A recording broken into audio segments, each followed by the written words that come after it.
మన vintage collections, Kadambari collections, పూర్ణిమ prints లో ఎంత కొంటే అంత ఉచితం. 1 వీక్లో వచ్చేస్తుంది సినిమా, 2 వీక్స్లో వచ్చేస్తుందని తెలిసిపోతుంది. రిలీజ్ రోజున పోస్టర్ల కింద వేస్తున్నారు అమెజాన్, నెట్ఫ్లిక్స్, ఆహా అని. అంటే మీరు ఇంటి ఇస్తున్నారు ఏంటి, కంగారేం పడకండి, థియేటర్ రాకండి, 1 వీక్లో మన సినిమా ఆహాలో వచ్చేస్తుందని మీరు ఇంటి ఇస్తున్నట్టు.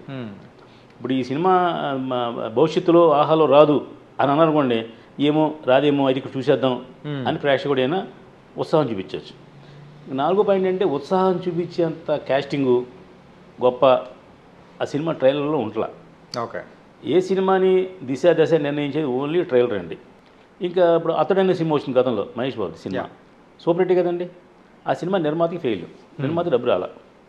మురళీమోహన్ గారు చాలా మీటింగ్లో చెప్పారు, చాలా మీ ప్రెస్లో చెప్పారు, ఏమని అంటే అతడి సినిమా తీసిందని నేను సినిమా తీయదలుచుకోలేదని. తర్వాత సినిమా తీయలేదని తెలుసా?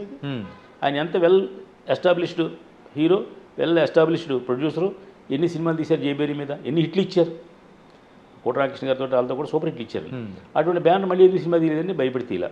అంటే ఆ రోజుల్లో ఆ సినిమాకి సపోజ్ ఊరికి నేను ఎగ్జామ్ చెప్తున్నాను, ఒక 20 కోట్ల బిజినెస్ ఉందనుకోండి, 25 కోట్లు చేశారు కష్టా ప్రొడక్షన్.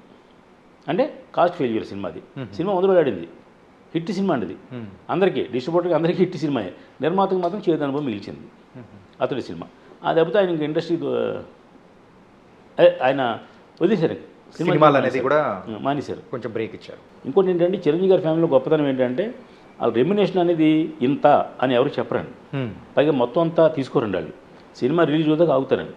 అది గ్రేట్ థింగ్. అది అల్లు అరవింద్ గారి ఫ్యామిలీ అయినా, చిరంజీవి గారి ఫ్యామిలీ అయినా, ఆ మెగా ఫ్యామిలీ కాంపౌండ్ అంతా కూడా సపోజ్ మీరు ఒక 50 కోట్ల రెమ్యునేషన్ అనుకోండి, ఒక 50 కోట్లు అని అగ్రిమెంట్ ఏమి ఉండదు, మార్కెట్ ఏముందో వాళ్ళు చూసుకుంటారు, తీసుకుంటారు. అది ముందు తీసుకోరు వాళ్ళు, సినిమా రిలీజ్ తీసుకుంటారు. మీకు ఎదురుకైతే చిరంజీవి గారి సినిమాలన్నీ కూడా ఆయన రెమ్యునేషన్ నైజాం తీసుకునేవారు. అల్లు అరవింద్ గారి గీత డిస్ట్రిబ్యూషన్ పెట్టిన తర్వాత బయట సినిమాలు కొనటం తర్వాత మరి చిరంజీవి గారి సినిమా కూడా వెళ్ళిపోవాలి కదా, అలా ఇవ్వడం జరిగింది తప్ప అంతకుముందు అన్నీ కూడా చిరంజీవి గారి సినిమాలు నైజామే చేసేవారు, అరవింద్ గారు చూసేవారు. ఇప్పుడు అది పోయింది, ఆ సంస్కృతి పోయింది. ఏ డిస్ట్రిబ్యూటర్ ఎక్కువ ఇస్తే ఆ డిస్ట్రిబ్యూటర్కి ఎవరికి ఇస్తే వాళ్ళకి ఇస్తున్నారు, అలా జరిగేది. అంటే రెమ్యునేషన్ అనేది ఇంత అని ఫిక్స్ కాదు. ఓకే, ఎవరో ఎక్కడో నేను సోషల్ మీడియా చూశాను, రామ్ చరణ్కి 15 కోట్లు అదే రెమ్యునేషన్ ఇచ్చారు, సినిమా ఫెయిల్ అయిన తర్వాత ఆ 15 కోట్లు వెనక్కి ఇచ్చేశారు అని ఈ వ్యవహారం ఉంది. సినిమాలు కానీ ఫెయిల్ అయితే కనుక ఆ ఫ్యామిలీ వాళ్ళు అవసరమైతే డబ్బులు తీసిన డబ్బులు కూడా వెనక్కి ఇస్తారు. అంటే అంత మంచి మనసు ఉన్నవాళ్ళు, అంటే ఇండస్ట్రీ బాగుండాలని కోరుకునే వాళ్ళలో ముందు మెగా ఫ్యామిలీ కాబట్టి ఆ ప్రొడ్యూసర్ నష్టపోకూడదని ఆలోచిస్తారు. ఇంకా నష్టపోతే వాళ్ళు చేయగింది లేదు, వాళ్ళ వరకు ఎంతగా హెల్ప్ చేయాలో అంతవరకు హెల్ప్ చేస్తారు. సార్, సినిమాల నిర్మాణం విషయానికి వచ్చేటప్పటికి అంటే ఎలా ఉండాలి ఏంటి అని చెప్పేసి కొంతమందిని చూసి నేర్చుకునే వాళ్ళు ఉంటారు. అంటే ఇప్పుడు కొత్తగా వస్తున్న వాళ్ళకి మీరు ఇవన్నీ ఇన్ని నష్టాలు వస్తున్నాయి, ఇన్ని పోతున్నాయి ఇలా అని చెప్పేసి అంటే కొత్తగా వచ్చే వాళ్ళు కూడా కొంచెం భయపడుతుంటారు కదా సార్. అంటే భయపెట్టి రానికోకుండా చేద్దామని చెప్పేసి మీరు ఇంతకుముందు రీసెంట్ ఇంటర్వ్యూలో కూడా కొన్నిసార్లు అన్నారు. ఏంటి సార్ దాని యొక్క వెనకాల ఉన్న సారాంశం ఏంటి అసలు? భయపడతాం కదండి. మీ స్కూల్లో మాస్టర్ ఏం చెప్తాడు మీకు, పొగ తాగడం ఆరోగ్యానికి హానికరం, మందు తాగడం ఇంకో హానికరం చెప్తారు కదా, ఎందుకు మిమ్మల్ని బాగుపడదామని. మీరు పక్కలు తాగితే వాళ్ళు ఏం చేస్తారు, మాస్టర్ ఏం చేస్తాడు. అలాగా మేము సీనియర్స్గా మా దామోదర్ ప్రసాద్ గారు కానీ మేము కానీ కౌన్సిలింగ్ ఇస్తాం. అంటే కొత్తగా వచ్చి ఛాంబర్కి వచ్చే మెంబర్స్కి కౌన్సిలింగ్ అంటారు దాన్ని. అంటే ఒక ఈ నెలలో 50 మంది చేరారు మెంబర్స్ ఛాంబర్లో, 50 మంది కూర్చోబెట్టి ఒకసారి బాబు ఇండస్ట్రీ ఇలా ఉంది, ఈ సినిమా ఇలా ఆడండి, ఈ సినిమా ఇలా ఆడలేదు, ఆడపోవట కారణం ఏంటి, ఆడట కారణం ఏంటి, ఇవన్నీ జరుగుతున్నాయి, మీరు సినిమా తీయండి ఖచ్చితంగా, కొంచెం ఇవన్నీ ఆలోచించుకుని అవగాహన చేసుకుని సినిమా తీయండి. అంటే ఈ సినిమా వల్ల మీ ఫ్యామిలీని రోడ్డు మీద పడేయద్దు అనే విషయం కోసం తప్ప సినిమా తీయడం డిస్కరేజ్ చేయడం కాదండి. ఇప్పుడు నా దేశ విషయం మీకు చెప్పా, మీ ఇంటేనో లేదా మానండి, మీ ఇష్టం కదా. అలాగా ఇప్పుడు మనం వాళ్ళ సినిమా తీయొద్దు అని ఇలా అంటలేదు, సినిమా తీస్తే ఇబ్బందులు ఉన్నాయి, ఆలోచించి తేని తమ్ముడు అని సలహా చెప్తున్నాం. వినేవాళ్ళు వింటారు, ఎన్నో వింటారండి. నేను సినిమా తీస్తున్నాను, ఎందుకు తీస్తున్నాను, నేను ఎన్ని లెక్కలు వేసుకుని మాకు బొక్కొస్తుంది, అది ఏంటంటే ఇంత బొక్కొస్తుంది, మీకు తెలియకపోతే ఇంత అవుద్ది, ఈ విషయం కోసం తప్ప చచ్చిన సినిమా తీద్దిన అధికారం మాకెక్కడ, అసలు మాకే అవసరం, మీ సొమ్ము మీ ఇష్టం, మీరు ఎవరో మాకు తెలియదు కదా. అసలు మీరు ప్రొడ్యూస్ కౌన్సిల్లోనూ ఛాంబర్లోనూ మెంబర్ అయ్యే వరకు మీ గురించి మాకు తెలియదు. అంటే మీరు వేరే వ్యవహారాల్లో సక్సెస్ అయి ఉంటారు, ఎలాగా రియల్ ఎస్టేట్లోనో లేకపోతే ఇంకో చోట మీరు సక్సెస్ఫుల్ మనిషే, ఇక్కడికి వచ్చినట్టు ఫెయిల్ అవుతున్నారు. కారణం ఏంటంటే భారతదేశంలో ఏ వ్యాపారంలో ఉన్నా సరే 90% సక్సెస్ ఉంది, 10% ఫెయిల్యూర్ ఉంటుందండి. కానీ ఈ సినిమా ఇండస్ట్రీలో 10% సక్సెస్ ఉంది, 90% ఫెయిల్యూర్ ఉంది. నువ్వు అక్కడ సక్సెస్ అయి ఉండొచ్చు, ఇక్కడ ఎలా సక్సెస్ అవుతావు? అంటే 100లో 10 మందే సక్సెస్ అయిన రోజుల్లో ఆ 10 మందిలో నేను ఉంటానని మీరు ధైర్యం చెప్పగలుగుతున్నారు? మీకు ఏముంది? మీకు డబ్బు ఉంది అంతే, మీకు అనుభవం లేదు, ఇక్కడ ప్రాక్టికల్గా నాలెడ్జ్ లేదు, ఇక్కడ ఇండస్ట్రీతో మీకు పరిచయాలు లేవు కదా. ఇవన్నీ మాకున్నాయి. మా హీరోలతో పరిచయం ఉంది, డైరెక్టర్లతో పరిచయం ఉంది, ఎవరైనా కన్విన్స్ చేసుకోగలం, డిస్ట్రిబ్యూటర్లతో పరిచయం ఉంది, ఇన్ని ఉన్నాయి మాకు. ఇన్ని ఉన్నా మేమే ఫెయిల్ అవుతున్నాం. మరి మీరు ఎలా సక్సెస్ అవుతారు? ఎక్కడో ఫుల్గా ఒకటి సక్సెస్ అవుతాడు, అది వేరే విషయం.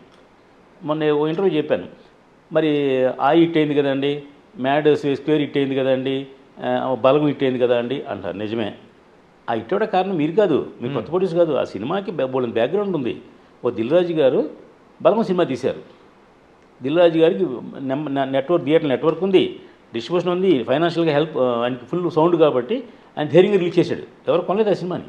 సార్ అంటే ఇప్పుడు చిన్న సినిమాలు ఎవరు తీస్తూ ఉన్నా కానీ ఇలాంటి బ్యాక్గ్రౌండ్ అనేది ఉంటేనే వాళ్ళంటూ కూడా ఒక సక్సెస్ అనేది చూడగలుగుతారా? లేదు, అంటే సక్సెస్ అయిన సినిమాకి బ్యాక్గ్రౌండ్ ఉందని చెప్పాను తప్ప సక్సెస్ బ్యాక్గ్రౌండ్ ఉంటేనే సక్సెస్ అవుతుందని చెప్పట్లా. ఓకే, అదే ఉదాహరణ చెప్పాను మళ్ళీ మీకు.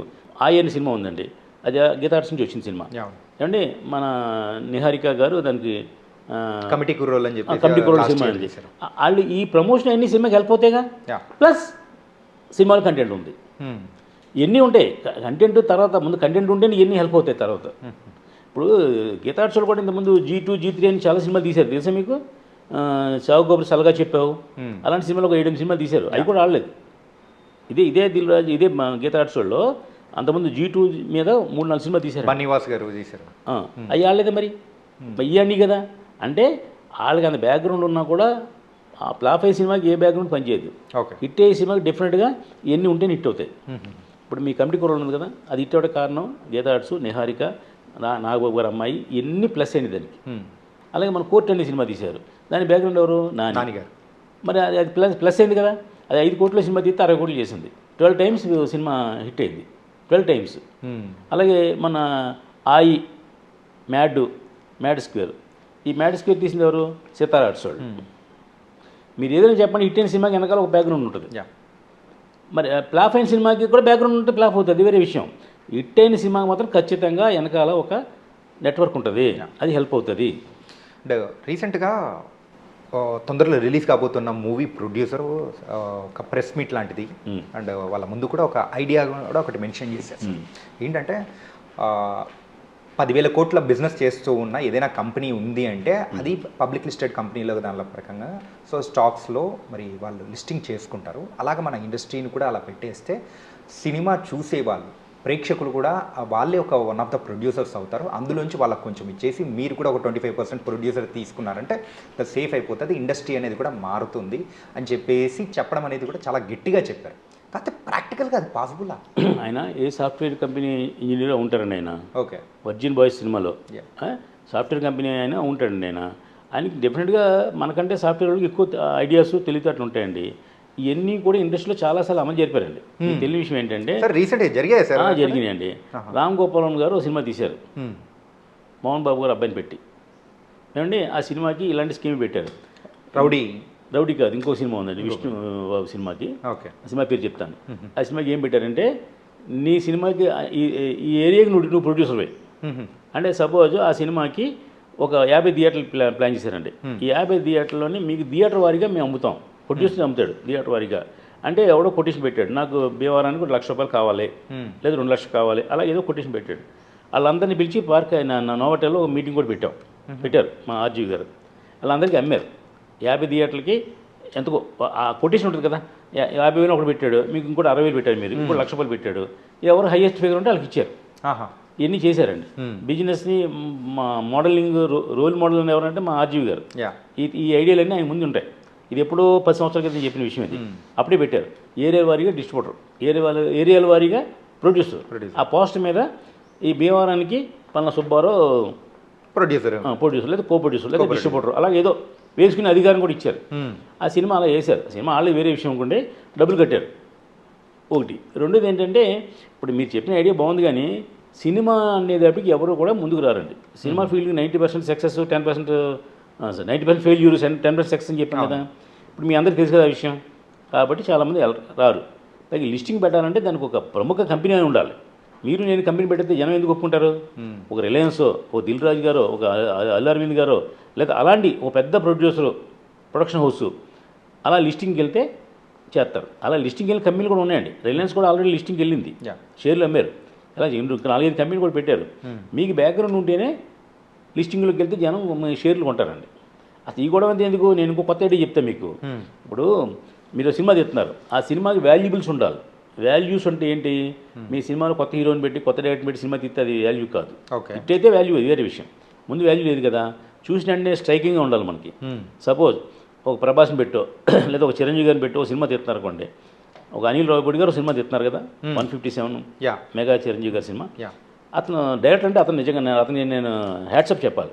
ఎందుకంటే సినిమా ఎలా తీయాలి, ఎలా ప్రమోట్ చేయాలి, ఎంత ఫాస్ట్గా తీయాలనే విషయం పూరి జగన్నాథ్ గారి తర్వాత చాలా అద్భుతంగా తీసిన వ్యక్తి అతను, అనిల్ రావిపూడి గారు. అది మనం చూసాం, సంక్రాంతికి వస్తున్నాం. 50 కోట్ల సినిమా తీస్తే 300 కోట్లు చేసింది ఆ సినిమా.